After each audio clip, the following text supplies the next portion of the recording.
Il y a des zones d'ombre assez puissantes entre les services secrets américains et les mouvements islamistes qui ont combattu Bachar el-Assad pendant une dizaine d'années. Je pense que maintenant on le sait plus ou moins.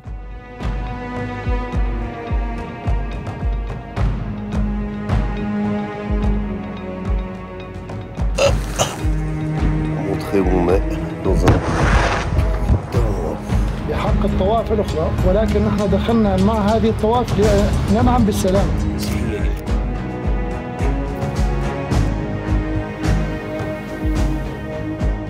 Ce tube de 152 mm.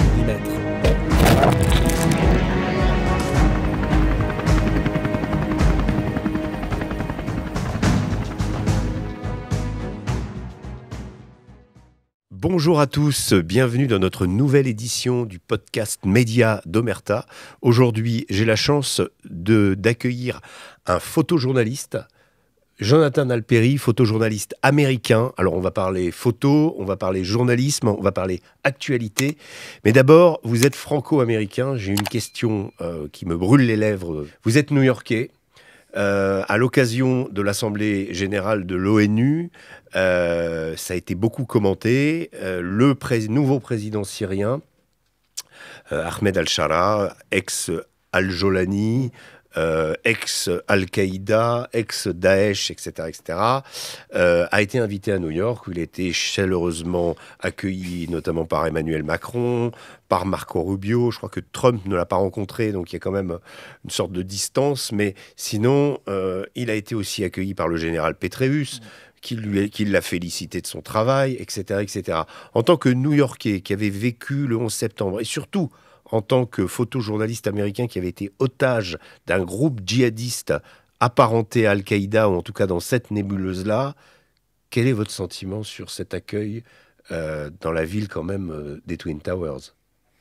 Alors c'est vrai que pour toute réponse de ce genre-là, il y a deux réponses. Il y a l'aspect évidemment psychologique et personnel, et l'aspect, disons plus, sa personnalité publique par rapport à la compréhension de ce qui se passe dans notre monde, et en particulier en ce moment.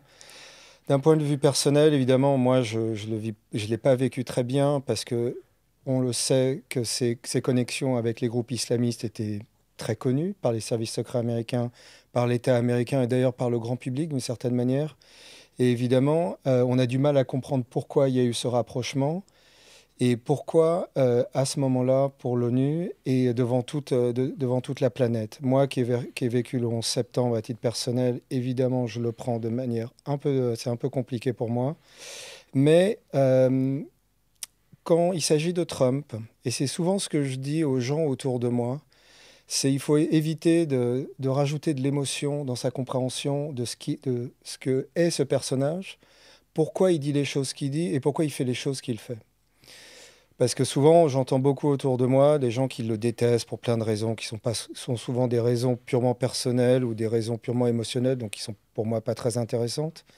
Trump est quelqu'un qui est prêt à faire un deal avec n'importe qui, pour n'importe quoi, pour éviter par exemple un conflit. On voit ce qui s'est passé, alors là je m'étends un petit peu, mais quand on voit ce qui s'est passé entre l'Arménie et le Karabakh, une guerre que j'ai couverte, comme vous le savez. L'Arménie et l'Azerbaïdjan. Et l'Azerbaïdjan, pardon, en effet, à propos du Karabakh. Donc ils se sont serrés la main, Nicole Pachinian et Aliyev, pour pour tout arrêter et s'entendre. Même si on peut estimer que l'Arménie a perdu sur tous les étages et que Trump est arrivé avec ses gros sabots d'une certaine manière et a dit stop, on arrête. Donc en ce qui concerne la Syrie, il y a ça. Par contre, on peut estimer qu'il y a des zones d'ombre assez puissantes entre les services secrets américains et les mouvements islamistes qui ont combattu Bachar el-Assad pendant une dizaine d'années. Je pense que maintenant on le sait plus ou moins. L'opération Timber Sycamore, par exemple. Voilà, exactement. Donc ça a été un peu les idiots utiles de nous. Au lieu d'envoyer de nos troupes à nous, on envoie les autres faire la guerre pour nous. L'Empire byzantin le faisait très bien il y a 1500 ans, il y a 1000 ans. C'est une vieille tradition de diviser pour conquérir, en gros. Et c'est les Russes qui ont fait le sale boulot. En fait. Est-ce que ça veut dire que toutes les promesses de démocratie en Syrie, tout ça, c'était de la blague, en fait ? Oui. Peu importe qui, il fallait remplacer Bachar el-Assad parce qu'il était du côté des Russes, quoi. Voilà, donc on peut vraiment se poser cette question-là. Et il y a une question, donc si on prend purement d'un point de vue militaire, ils étaient à peu près 15 000, grosso modo, et ils sont arrivés sur Damas très rapidement. L'armée des Alaouites était quand même dans les 100 000, voire plus, quand même très aguerrie, qui faisait la guerre depuis longtemps. Alors comment est-ce qu'ils ont fait pour faire ça ? Donc c'est pas clair comment est-ce que l'armée syrienne s'est décomposée de telle manière, il n'y a quasiment pas eu de combat. Comment on peut se poser des questions là-dessus quand même, quoi. Vous qui avez fréquenté ces djihadistes au quotidien quand vous étiez otage, vous m'avez dit que vous étiez attaché souvent à un radiateur. Il y a eu des moments un peu plus joyeux. Vous avez appris au chef du groupe à nager dans une piscine, vous-même étant un nageur chevronné et un ancien joueur de water polo.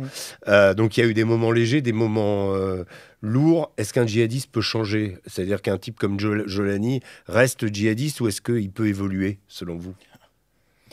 La question est en effet fondamentale. Je parle de quelqu'un qui a été qui a mis Daesh sur les fonds baptismaux avec Abou Bakr al-Baghdadi. C'est quand même ce calibre-là, Al-Jolani. Lui, en tant qu'individu, personnellement, j'y crois pas. Je pense qu'il le sera toujours, jusqu'à sa mort, qu'elle soit prochaine ou de sa vieille mort. Donc là-dessus, j'y crois pas. En ce qui concerne les soldats, je suis plus nuancé là-dessus. Il y a eu beaucoup de mercenariat, comme vous le savez. Donc il y a beaucoup de types qui ont décidé d'aller se battre pour différentes raisons. Il y en a pour l'honneur, pour l'argent, pour plein de choses. Et d'autres, à mon avis, plus minoritaires, pour des raisons vraiment idéologiques, voire une question de foi et mourir comme martyr. Tout ça, bref. En ce qui concerne lui, j'y crois pas. Et on voit bien que en fait, le problème aussi, donc je reviens un peu sur Trump, le problème qu'il a, qui est moins le problème pour son deuxième mandat et qu'il a été fondamentalement de 2016 à 2020, c'est son premier mandat, il n'a pas su nettoyer à Washington tous les mouvements, on appelle ça les mouvements néoconservateurs, mais on va dire plutôt les mouvements impériaux. À mon avis, c'est plus juste comme terme. Et il en reste encore autour de lui qui sont très proches et qui lui soufflent à l'oreille. Et à mon avis, ces gens-là l'ont influencé à ce niveau-là pour potentiellement, parce que Trump ne sera pas toujours là, pour potentiellement revenir contre la Russie et réétablir des moyens de pression dans différentes zones, parce que la guerre en Ukraine, à mon avis, est pliée. Donc il faut trouver d'autres endroits pour emmerder les Russes. Les dernières déclarations, je parle de celles qui ont été prononcées hier, notamment le tweet qu'il a fait sur son réseau social Truth, présenté aussi, quand on le regarde dans les détails, c'est pas si évident que ça, mais comme une volte-face. Trump rejoint le camp ukrainien, dénonce la Russie, appuie l'Ukraine et promet qu'il va aider l'Ukraine. Quand on regarde en réalité, il dit à la fin je m'en lave les mains, c'est Ponce Pilate, je souhaite aux deux pays bonne chance, good luck to you all. Voilà, il termine comme ça. Qu'est-ce qu'il faut en conclure? Est-ce que finalement, plus que finalement Trump rejoint le bercail otanien, c'est plutôt je m'en lave les mains de cette guerre? Non, c'est vraiment ça. Moi, j'ai toujours pensé ça de Trump, c'est que lui, faire le conflit russo-ukrainien ne l'intéresse pas. Il a été élu justement pour régler ce problème, en tout cas pour essayer. Et les Américains en ont un peu rien à foutre. D'ailleurs, on est passé à autre chose. D'ailleurs, il a été élu pour sa raison principale, c'est pour des raisons sécuritaires, mais des raisons sécuritaires intérieures. La frontière, on peut parler du Mexique. Là, le Mexique, que vous connaissez bien, que je connais très bien. Le gouvernement mexicain fédéral est sous pression vraiment intense de Trump. Donc pour récupérer les clandestins Alors, pour tout ce qui est de la drogue. Parce qu'en effet, il se passe pas, on pourra en discuter, il se passe pas mal de trucs, je peux en discuter, il n'y a pas de problème. Mais en ce qui concerne l'Ukraine, ce qui est vraiment en train de se passer, contrairement à ce que les Européens disent ou pensent, en tout cas l'Union européenne en particulier, c'est d'imaginer que les Américains vont revenir dans la bataille pour... Non. La réalité, c'est que les Américains ont laissé tomber l'affaire et ils en sont, si vous voulez continuer à perdre de centaines de milliers de jeunes types à mourir envoyés au carton pour rien, c'est votre problème. Vous avez un problème démographique catastrophique, good luck. Donc vraiment, c'est ça. Et à mon avis, le problème, c'est plus que jusqu'où Poutine veut aller. Là, il a toutes les cartes en main. Et je pense que les Américains en ont marre, là. C'est clair que... Et il y a quand même aussi, il faut regarder ça si on s'y intéresse d'un point de vue strictement économique, c'est tout bénef pour les Américains, puisque l'armement qui va être fourni à l'Ukraine sera américain, mais payé par les Européens. Alors, les dindons de la farce sont les Européens, une fois de plus, si je peux me permettre, en particulier sur la consommation d'énergie. Il y a 2, voire 3, 4 000 sociétés allemandes qui ont mis les clés sous la porte parce qu'ils ne peuvent plus payer leur énergie qui venait de Russie, qui était pas chère, qui était d'ailleurs le seul moyen pour les Allemands d'être compétitifs dans le monde, d'avoir de l'énergie pas chère. pour leur société, et tout ça est tombé à l'eau. Donc du coup, les Européens rachètent aux Américains 3 à 4 fois plus cher. Ouais, voilà. Donc Ouais. on peut critiquer les Américains et Trump dire que c'est un salaud, vous n'êtes pas obligé non plus de vous soumettre. Mm. Donc aux États-Unis, la soumission, généralement, ça nous fait plutôt rigoler, et ça présente un grand mépris. Et je terminerai là-dessus. Il ne faut jamais oublier que sous Kennedy, il y a eu ces deux cercles rapprochés. Il y en avait un qui était mené par Kissinger, qui adulait Charles de Gaulle, Mhm. et l'autre qui détestait Charles de Gaulle. Mais ils avaient un point commun, ces deux cercles avaient un point commun, c'est qu'ils respectaient Charles de Gaulle, parce que justement, il était pour l'indépendance de la France, sur lequel il est arrivé.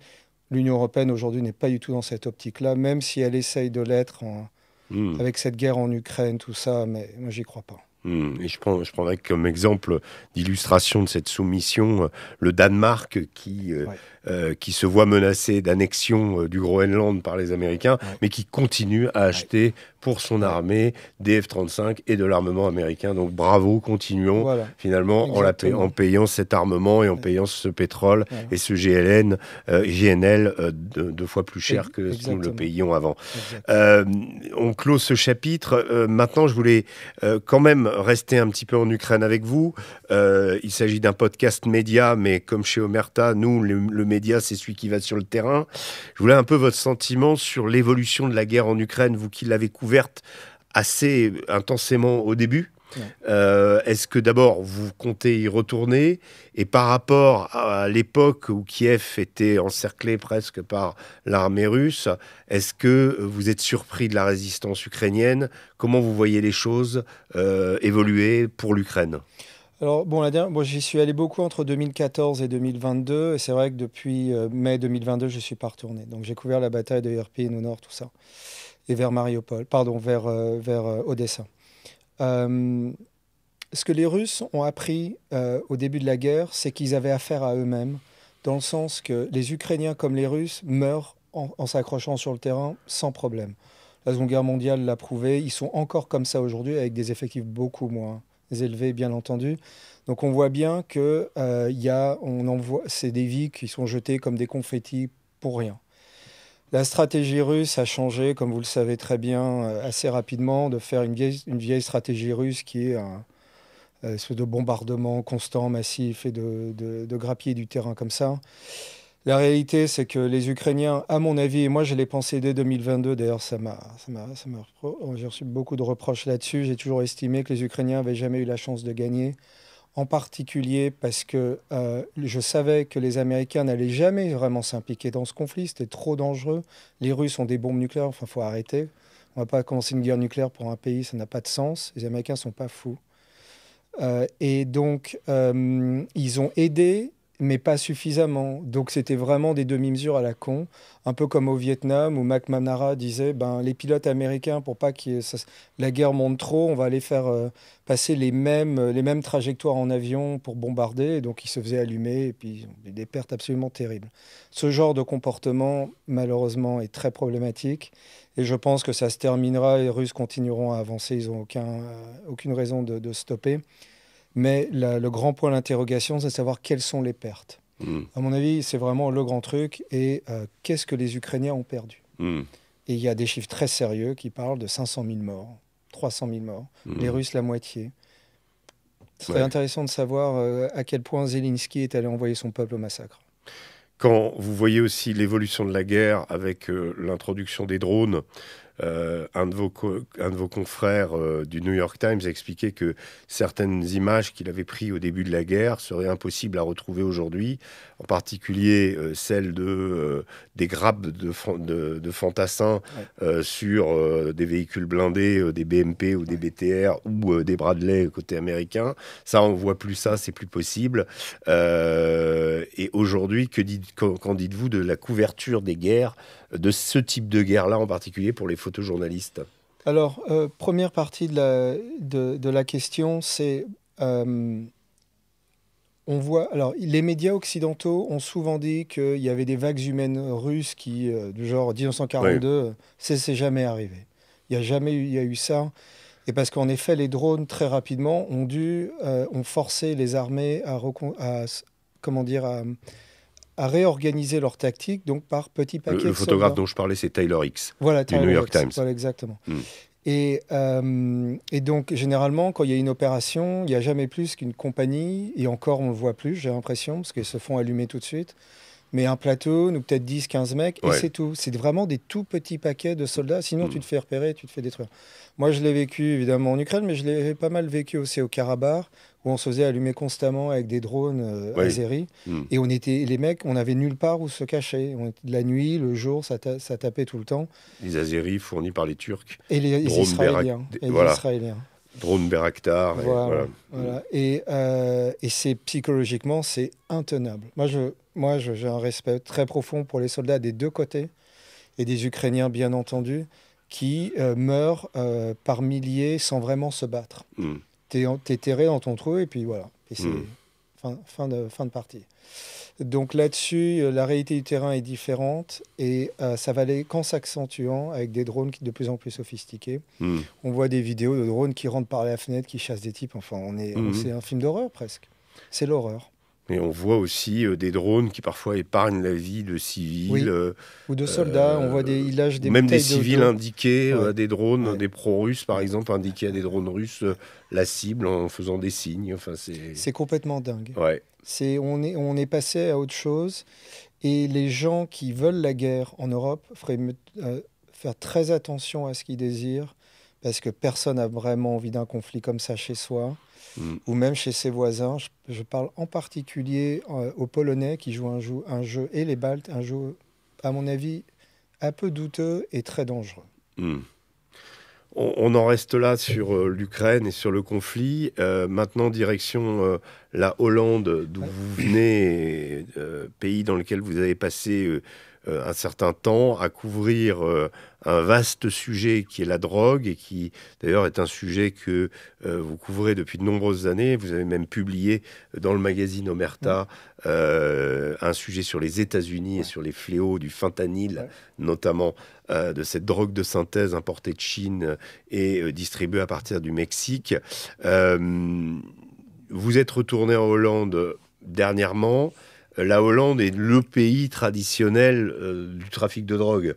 Depuis des années, depuis notre enfance, on entend que le hashish, on va le chercher en Hollande, on va faire un tour à Amsterdam, il y a les coffee shops. Quand on était adolescent, on en entendait déjà parler. Qu'est-ce que vous avez trouvé en Hollande, et quel est l'état actuellement du trafic dans ce pays précurseur, on va dire, pour la drogue en Europe ? Alors, la Hollande, je couvre ça depuis 9 mois à peu près. Donc, je travaille beaucoup dans les milieux plutôt sécuritaires, bien entendu, sur le trafic de la cocaïne en particulier, qui est la drogue maintenant hyper populaire partout en Occident. Les prix ont baissé, puis il y a une question de culture aussi qui a changé. Les Hollandais ont un double problème. Le premier problème, c'est qu'ils ont deux voisins qui ne font absolument rien contre la drogue, ou très peu. La Belgique, bon, la Belgique, c'est déjà trop tard, mais il y a l'Allemagne aussi, qui est complètement hors du coup. Et leurs unités sont... Je ne sais même pas ce qu'ils font. Les Hollandais, eux, essayent. Ils sont hyper organisés, ils ont un bon rapport à la technologie, les mecs sont hyper entraînés. Le problème qu'ils ont, c'est ça, premier. Et le second, c'est les lois de l'Union européenne, de la Cour de justice européenne en particulier, qui leur lient les mains. Par exemple, quand un flic, généralement un flic en civil, hein, pas les flics lambda, arrête quelqu'un pour la drogue. Ok, donc il y a un rapport qui est écrit, et sur le rapport, il est obligé de mettre son nom et son adresse pour que le juge, pour que tout le monde voit, mais pas que le juge. Le criminel qui va devant le juge avec son avocat a le droit de voir le rapport. Donc le criminel qui est relâché généralement très rapidement, parce qu'ils ne font pas de prison, ou très peu, eh ben, il voit d'où vient le type, son nom, il a son visage, il a tout.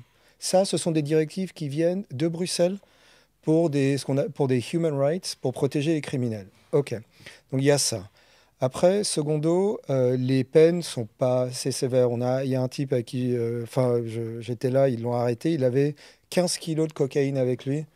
Il va faire 1 an, peut-être. Ouais. C'est tout. 15 kilos, ça représente quelle somme d'argent? Alors, le prix... Actuellement, vous dites que ça a baissé. Alors, ça a baissé par rapport aux années 80. Il y a une chute, mais ça reste assez cher. Mais c'est vrai que ça a beaucoup baissé. Alors, ça dépend les pays. Pour la Hollande, je dirais le kilo, c'est à peu près 20 000 euros. D'accord. À peu Ok. près. En contraste, dans les pays baltes, c'est 250 000 euros. D'accord, donc Donc, 30 000, 40 000 euros pour 15 kilos, quoi. voilà, c'est ça. Et Ouais. donc, mais après, il y a la revente derrière. Hmm. Donc, c'est beaucoup plus cher parce que ça, Hmm. c'est juste à la base. Donc c'est pas mal d'argent. Et comme les types font très peu de prison, bon, bah, ils Hmm. risquent le truc, quoi. Question également sur la structure des trafiquants, enfin sur le type de trafiquants. Avez-vous l'impression, pour le cas de la Hollande, comme on commence à l'esquisser en France, que des territoires entiers sont mis sous coupe réglée de véritables cartels? Enfin, il y a une forme de cartélisation des trafiquants de drogue, on le sait, sur Marseille en particulier, qui a été qualifiée par des magistrats marseillais comme étant une narco-cité. Est-ce qu'il y a ce phénomène-là en Hollande? Et est-ce que il s'agit, la Hollande est aussi le principal port? Est-ce que c'est par là que ça passe? Ou est-ce qu'il y a d'autres voies que vous comptez explorer aussi, euh, dont vous comptez documenter, que vous comptez documenter? Évidemment, la grande majorité du transport illicite de drogue vient par les grands tankers maritimes qui viennent d'Amérique latine, Caraïbes et qui vont après Anvers, évidemment, et puis Rotterdam. Mais il y a aussi les grands ports français qui sont très touchés. Un grand problème qu'ont les Hollandais, mais qu'ont aussi les Belges, et un petit peu moins en France, mais surtout les Belges et les Hollandais, c'est la corruption au sein même des dockers, c'est la corruption dans les ports. Donc ça se passe de telle manière.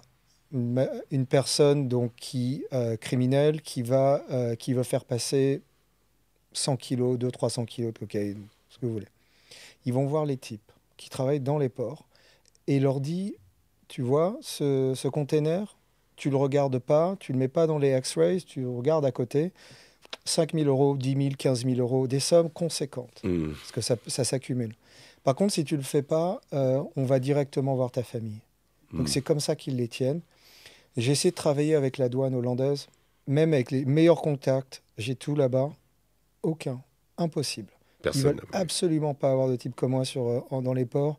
Et la raison, c'est qu'ils savent très bien que c'est tellement pourri à l'intérieur que photographier ça, et ça risque. En plus, ils risquent leur peau, les types, parce que s'ils voient ça dans les médias. Donc, c'est une situation compliquée. Ils devraient nettoyer, ils ne le font pas. On va poser la question. Et une des raisons, à mon avis, pourquoi ils ne le font pas, c'est une raison purement pratique, c'est qu'à ce moment-là, si on veut vérifier tous les containers, le commerce international s'arrête demain. Et là, les prix exploseraient. Donc, tu es obligé de faire passer constamment les produits. Donc, à mon avis, ils arrêtent peut-être 10-15% au mieux, et encore, ils ne sont même pas sûrs. Donc, évidemment, comme je disais tout à l'heure, l'autre grand problème, c'est la Belgique, qui, alors, elle, est à un niveau très avancé de pourrissement de l'intérieur. C'est ce qui va arriver en France. Les Belges sont 10 ans en avance là-dessus. Et les groupes criminels, qui sont souvent des groupes criminels marocains, souvent des binationaux d'ailleurs, sont de plus en plus puissants, assez organisés, mais surtout assez nombreux. Et maintenant, ils rajoutent une couche. Ils ont un gros problème maintenant avec les Albanais, qui eux sont pas nombreux, mais apparemment très très fins et très filous, et qui vont peut-être faire partie de l'Union européenne bientôt. Ouais. Donc on perdait l'Angleterre, récupérer l'Albanie. On a les alliés qu'on peut. Voilà, je pense pas qu'il y ait une équitable. Les choses sont pas très équitables à ce niveau-là, ça c'est sûr. Donc ils ont un vrai problème avec les Albanais maintenant. Et donc les groupes criminels belges, donc dès qu'il y a une voiture belge qui passe, c'est arrêté tout de suite. Systématiquement, une fois sur deux, il y a de la drogue. Donc c'est comme ça. C'est une des raisons, à mon avis, pourquoi beaucoup de quartiers en France ne sont pas reconquis. C'est parce que l'économie vit uniquement sur le commerce de la drogue. C'est tout. Donc si tu fais ça, ben après, il n'y a plus rien. Et après, évidemment, il y a des manques de courage, mais bon, ça, on le sait. Et c'est donc ce que vous disiez, donc l'espèce de balkanisation de l'Europe occidentale par rapport à la drogue va ressembler de plus en plus à ce qu'est le Brésil, à mon avis. Avec un élément différent, à mon avis, qui est très important, il y a l'islam. Qui, à mon avis, est assez prépondérante à ce niveau-là. On l'a très bien vu avec le Captagon en Syrie, qui a financé énormément de combats, des deux côtés. Qui était produit aussi par le gouvernement syrien. Exactement. De Bachar el-Assad. Exactement. Donc là, on est dans le pourrissement total, parce que c'est quand même les amphétamines, il n'y a rien de pire. Les Bulgares le faisaient aussi, mais bon. C'est l'Union européenne, donc c'est pas grave. Donc voilà, donc c'est tout ça. Le cancer est assez avancé et pour y remédier, soit on le fait maintenant violemment, ce qui est en train de faire Trump, assez efficacement avec la DEA et surtout ICE, où vous faites rien et puis alors là, à ce moment-là. Bien sûr, ça part à veau de l'eau. Il y a un exemple, un contre-exemple, ou un exemple unique sur lequel d'ailleurs Trump compte s'appuyer, c'est Bukele. Ouais. Est-ce que vous êtes allé au Salvador? Est-ce que vous avez couvert la fameuse prison où sont mis tous les narcotrafiquants? Et qu'est-ce que vous pensez de ce modèle? Pensez-vous que ce modèle est vraiment applicable à l'Europe? Alors oui, j'ai passé pas mal de temps au Salvador, j'ai eu accès à tout ça, pas mal d'opérations aussi militaires et police pour nettoyer les restes en fait de ce qui restait d'éléments criminels. Et alors le Salvador est un tout petit pays, donc évidemment c'était plus gérable de faire ça. Il avait l'armée avec lui, donc l'armée a accepté. Et ce qui s'est passé, c'est qu'il a encerclé avec l'armée des endroits entiers où les groupes criminels, les maras, tout ça étaient encerclés. Et de ce que j'ai compris, parce que je n'étais pas là pour ça malheureusement, et je suis juste après, c'est que les types se sont à peine battus. Il y a eu quelques accrochages, il y a eu quelques types, peut-être quelques centaines qui ont été tués, mais la grande majorité, je crois que c'est 40 à 50 000, se sont rendus lâchement. Été capturés. Et ils ont été capturés comme ça, et puis prison, et en sachant très bien que c'était fini pour eux. Et ils se sont pas battus.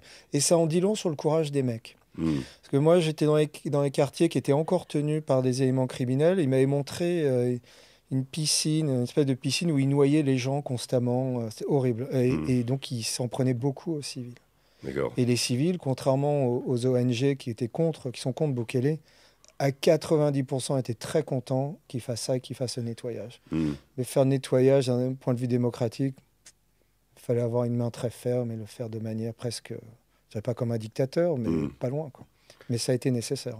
Est-ce que dans d'autres pays que vous avez visités, puisque vous en êtes à plusieurs années par exemple la Colombie, quand on voit Bogota aujourd'hui, c'est une ville extrêmement moderne, par rapport à l'époque de Medellín, par rapport au cartel de cette époque, la Colombie est-elle sur la bonne voie, ou est-ce que finalement on est toujours dans des cartels gigantesques avec des connexions au Mexique et tout ça pour remonter aux États-Unis? Est-ce que tout ça est toujours extrêmement, extrêmement fort? La Colombie, qui représente à peu près 65% de la production mondiale. Oui, après, il y a la Bolivie et le Pérou qui est en pleine explosion, là, qui fait d'ailleurs une cocaïne de très grande qualité, qui est de plus en plus populaire sur les marchés occidentaux.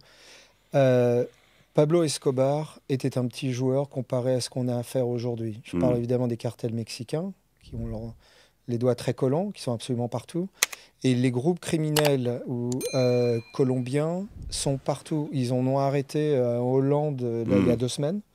Des types qui trafiquaient de la drogue ou qui ont des rapports, des liens assez... Jusqu'en Hollande. Jusqu'en Hollande. Ils sont partout en Europe occidentale. Ils ne sont pas en très grand nombre. Mais ils sont là. Ils ont des liens importants avec les différents groupes criminels qui sont déjà installés en Europe.